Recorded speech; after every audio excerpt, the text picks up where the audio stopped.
Everyone, good morning সকলকে। সকলকে আমার চ্যানেলে আবারও নতুন করে অনেক অনেক ওয়েলকাম। তো আমি একটা ভিডিও তোমাদের সাথে শেয়ার করেছিলাম, শর্ট ভিডিও। সেটাতে অনেকেই আমাকে কমেন্ট করে ভালো সাজেশন দিয়েছো। আমার সত্যি বলছি ভীষণ উপকারী হয়েছে এটাতে।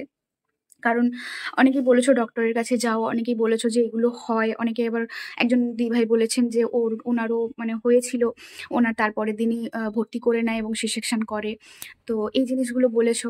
তো আমি আজকে যাব ডক্টরের কাছে। আমি ডক্টরকে ফোন করেছি, ডক্টর যে টাইমে আসেন ওই টাইমে আমি যাব।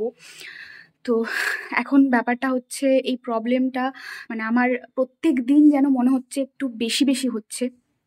কালকে রাত্রে আমার আরও বেশি হয়েছে, যেই কারণে আমি আজকে ডক্টরকে সমস্তটা বলে আমি ভর্তি হয়ে যাওয়ার কথাই বলবো। কারণ উনি আমাকে বলেছিলেন যে উনি 37 উইক পর্যন্ত অন্তত ওয়েট করবেন।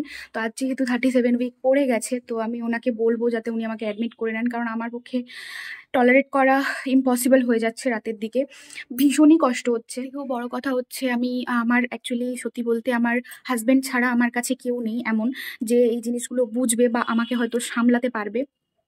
ও তো থতমত খেয়ে যাচ্ছে, ও নার্ভাস হয়ে যাচ্ছে, ও বুঝতে পারছে না যে অ্যাকচুয়ালি আমার কি হচ্ছে।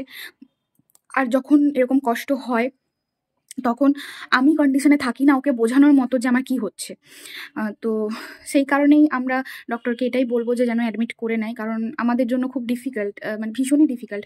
আমরা সব জিনিসটা হ্যান্ডেল করতে পারছি না, আমাদের আমাদের আমাদের পক্ষে পসিবল হচ্ছে না। আমরা এই টেনশনে টেনশনে কষ্টে রাত কাটাচ্ছি, ঘুম নেই, কষ্ট পাচ্ছি, আমি কষ্ট পাচ্ছি, সেটা ও দেখছে। ও নার্ভাস হয়ে যাচ্ছে, আমি ওকে বোঝাতে পারছি না। এইসব কন্ডিশনের মধ্যে না মানে সত্যি বলতে না বাড়িতে কিছু না হলেও একটা বড় কেউ, মা ঠাকুমা জেঠিমা হ্যান ত্যান কেউ একজন থাকা খুব দরকার এই টাইমে মেয়েদের কাছে। বাট আমার কাছে যেহেতু কেউ নেই এবং কেউ থাকবেও না আমি জানি, সেক্ষেত্রে আমাদের একমাত্র ভরসা আমার ডক্টর। তো সেই হিসেব মতোই আমি ডক্টরের কাছে আজকে যাব। দেখি উনি কি বলেন, উনি কিরকম কি সাজেশন দেন, অবশ্যই তোমাদের সাথেও শেয়ার করব। তো চলো এখন একটু খাওয়া দাওয়া করতে হবে। একটু ব্রেড বাটার করছি আর অল্প একটু চা করছি, আর আমি কিছু খেতে বসবো আর এই বাচ্চাটা আমার কাছে আসবে না, তা তো হতে পারে না। তো যাই হোক, খাওয়া দাওয়া করে একটু শুয়েছিলাম, তারপরে এই চিড়ি ভাজার প্যাকেটটা ছিল, এটা খেতে ইচ্ছে করছিলো তাই এটা খেয়েছি। মাঝে ভাতও করেছি, দেন তারপরে এই যে রেডি হয়ে গেছি, দুজনে মিলে বেরিয়ে যাচ্ছি ডক্টরের কাছে। আজকে আর সেরকমভাবে ডক্টরের কাছে গিয়ে কোনো ভিডিওই করা হয়নি, এমনিতেও করি না। তো যাই হোক, ডক্টর আমাকে আজকে ফাইনালি জানিয়ে দিল যে আমি কবে অ্যাডমিট হব। তো সেটাও তোমাদের সাথে শেয়ার করব। এখন চলো বাড়ি ফিরি ডাব কিনে। এখানে আমার মুখের হাসিটা দেখেই আশা করছি তোমরা বুঝতে পারছো যে আমি কতটা স্যাটিসফাইড হয়ে ডক্টরের কাছ থেকে ফিরেছি। দেন আসার সময় ডাব যেমন কিনেছি, সাথে এই দুটো প্যাকেটও কিনে এনেছি, একটা মেডিকেল শপ থেকে আর একটা স্টেশনারি দোকান থেকে।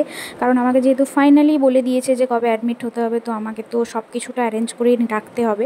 তাই জন্য প্রথমেই দেখাই মেডিকেল শপ থেকে কী কী কিনেছি। সববার ফার্স্ট আমার এটা কেনা হয়েছিল না, তাই এটা কিনেছি। এটা একটা পিরিয়ড প্যান্টি উইসপারের, এটা একটা মোস্ট ইম্পর্টেন্ট জিনিস ডেলিভারির জন্য আমি মনে করেছি, তাই জন্য এটা নিয়েছি। আর সঙ্গে একটা ডেটল আর আমার একটা ওষুধ শেষ হয়ে গেছিলো, সেটাই নিয়ে এসেছি। দেন তারপরে তোমাদেরকে দেখাই যে আমি স্টেশনারি জিনিস থেকে কী কী নিয়েছি। এই কটন প্যাডের পুরো প্যাকেটটা নিয়েছি, আর তারপরে এই যে টিপের পাতা আমার শেষ হয়ে গেছিলো, তো টিপের পাতাটা নিয়েছি। আর এই ক্ল্যাচারটা নিয়েছি একটা, আর ছোট্ট ছোট্ট গার্ডার নিয়েছি, হসপিটালে তো লাগবে গার্ডার, তো সেই কারণেই চুল বাঁধতে ছোটো ছোটো কটা গার্ডার নিয়েছি।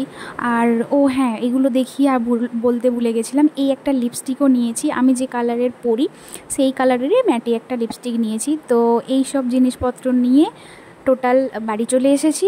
তারপর এই তো রান্নাবান্না করতে হতো, চলো রান্নাবান্না বসিয়ে দিয়েছে বাবু। এখানে ডাল সেদ্ধ হয়ে গেছে, আলু সেদ্ধ হয়ে গেছে, ডালের সাথেই ঘি, মাছ ভাজা। বাইরে দেখো কী ধরনের ওয়েদার, এই ধরনের ওয়েদারে গরম গরম মাছ ভাজা আর ভাত খেতে তো ভীষণই ভালো লাগে। দেন তারপরে ভাত টাত খেয়ে দিয়ে বসেছিলাম, আর এই দেখো আমার পায়ের কী অবস্থা, ফুলে গিয়ে পুরো এরকম গর্ত গর্ত হয়ে যাচ্ছে। এই হচ্ছে আমার পায়ের অবস্থা।